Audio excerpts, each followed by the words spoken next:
Kia ora bladers, welcome to Blader News. Now, despite things being quite slow, there are 3 new skates to talk about today that I'll get into soon. But as always, the first thing I got to show you is this clip I just saw on my feed, which is from Matt Ford here, where he threads the needle perfectly on a back rail through the sign there.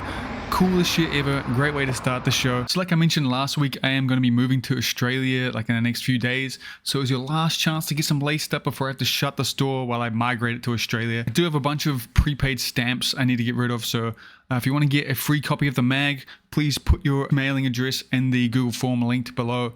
And if I have any left by the end of having to close the store, I will send a mag over to you for free. The first new skate we got to talk about today is the new TNEC Twin skate, which is the follow-up to the budget skate that TNEC made.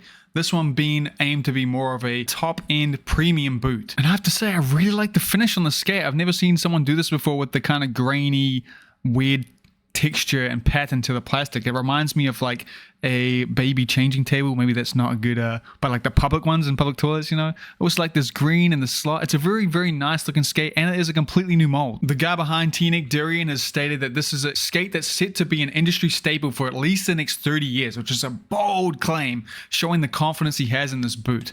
The tagline for this whole skate is nothing new, everything refined. And he has proven that so far with a couple of things. And I'm not saying this is the best sole that could ever be made, but it has been probably the most rigorously tested sole plate that has been made so far. Which does appear to be true, because unlike other sole plates that have come out over the last few years, there seems to be quite big changes he's made to it throughout the designing it, which makes me believe him on that claim. The skate also features this cuff catch, to call it, on the back here to stop the cuff falling back too far, which is something I haven't seen before and looks like it'll work really well. He also showed off the footbed he's going to be putting in this skate, which happens to be taken from his knowledge of making skimboards. It's got a weird bumpy texture to it. It sticks to the bottom of the skate and is a huge upgrade from the standard one. And again, leans right into that nothing new but everything refined idea behind the skate. Darian personally put an edit together to promote this skate. You can see it behind me now, and it is a great edit that you should check out. And overall, the skate looks dope, and yeah, I'm excited to see more people get their hands on it. Pre-orders are live for the skate right now if you want to check it out. It does come with an Intuition liner. There is no normal stock liner.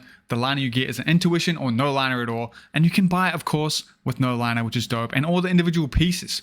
Super cool looking stuff. Next up, them dropped another color shifting cuff, and this time I like the color even more. It goes from purple to pink and just looks so damn good. This is so gimmicky, but man, I can't believe how much I like it. I'm hanging out for the whole skate that features this plastic. I hope it's coming. But while we're talking about them skates, we got to mention an update on John Julio's line to getting rollerblading into the Olympics. Now, thanks to Biz, we got some more insight into that post, and we can confirm that rollerblading definitely isn't in the Olympics in LA. It would be rad for sure to have inline skating in the games, but unfortunately in LA it's not. But there is definitely a potential. We did confirm that he's been working with World Skate, which is the organization that got skateboarding into the Olympics. And they're starting to put together legitimizing rollerblading for the possibility of it getting the Olympics further down the line. Nothing confirmed yet. It's kind of what we already knew. No real updates other than it's definitely not going to be in the next Olympics. Moving on to the next new skate, we got one from Alkido Skates. I'm probably saying that wrong. They teased a new skate here. It's a big wheel skate, but it doesn't stop the dude promoting them, hitting the skate park in them, doing soul grinds down the rail and stuff on an H-buckless skate. Skate looks super nice and clean. That frame with the stripe looks nice. Can't wait to see more about this. And then this time we got a new aggressive skate coming from a company or brand called the Roadshow brand that I have never heard of. Don't know what their deal is, but they're here. They have showing off a new aggressive skate that looks great. It's got the nice 45-degree strap, more like a big wheel skate.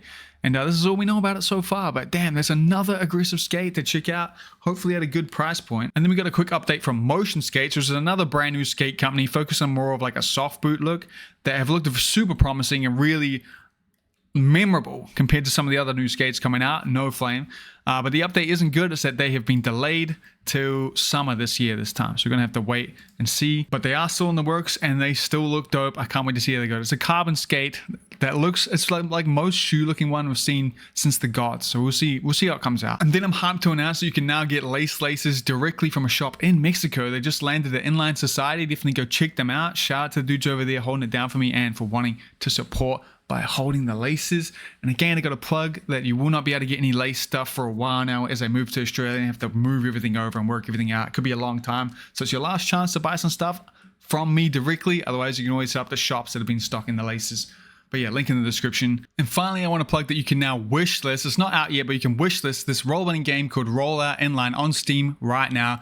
And this looks insanely promising. It's a new modern era aggressive inline game. And the footage from this game just looks so good and so fun. It has me so excited. And I only got more excited when I looked more into this dev who has actually made a game before. If you go to the Steam page and click on the developer here, it's a solo dev. He's released a game called Rooftop and Alleys, a parkour game, which is extremely positive reviews right now and has clearly sold thousands of copies, which is, I think, the most hopeful it has ever been for a rollerblading game. Someone that's that kind of got that much social credit and has made a good product already. Investing in a rollerblading game has never happened before. And the stars may have finally aligned that we're going to get a good rollerblading game that actually gets finished, which I can't tell you how excited I am for. What's even more exciting is the fact that the parkour game the dev made actually made it to consoles. So you may finally get a rollerblading game, make it to consoles, although it is, I don't want to get your hopes up too high. It hasn't been confirmed or written anywhere that the rollerblading game is going to get there. And this does have other publishers behind it, so they probably help push to make that happen. But you know, it's definitely coming to Steam and early access. And you know, even though On a Roll was never finished, it's still super fun in its janky way. So even a janky version of this game is going to be dope. I think I'm already getting too excited about that because we've had our hopes destroyed too many times for rollerblading games, which you can relive if you want to watch the video I made going into all the Kickstarter kind of fails in rollerblading. And speaking of, not to completely compare it, but there was a little bit of an update to Frankie's game. He did an interview a week ago with Director Brazil, where he talks a bit about the game and how it's coming along and why he made it. It was a really interesting watch. Definitely check it out. I went up to him because I knew he did like Mortal Kombat and some other stuff. I'm like, yo, Garrett, I need help. I have an idea for a video game and I want to call it Frankie's World and I need your help. And he was like, yo, good luck. It's not going to happen. It's impossible. It's not going to happen, Frankie. I love you, but it's not going to happen. It's too much money. It's too much time. It's insane. I'm like, fuck. I thought it reminded me that I should check out what's going on with that game. I went to check out the updates and they've done one update in the last year with no gameplay still, with not even screenshots. On their Instagram, they got some stuff posted, but nothing, way less shown than the other game was shown today, which is super scary, especially considering this game is meant to come out next month. This game was originally projected to release in July 2026, which I predicted it was not going to happen, and I'm doubling down on that. I highly doubt this game's coming out in a month. And I'm still hoping Frankie will prove me wrong, especially because he ended that interview in such a way that spoke to me so good that I really needed to hear, which we'll send off today with. I just skate, man. And, you know, normally when I can't skate, it's because I'm really, really hurt. I had 2 hernia repairs, and then I had a knee injury. But if I'm not injured, then I'm just skating. I practice a lot, and I have a lot of fun. That's the key, bro. Just have a lot of fun.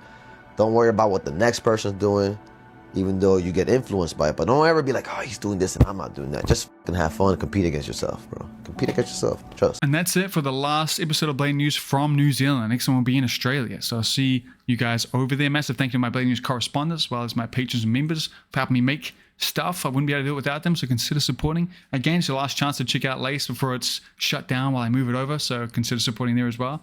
But yeah, thanks so much for watching. Hope you go for a skate today, and I'll see you out there.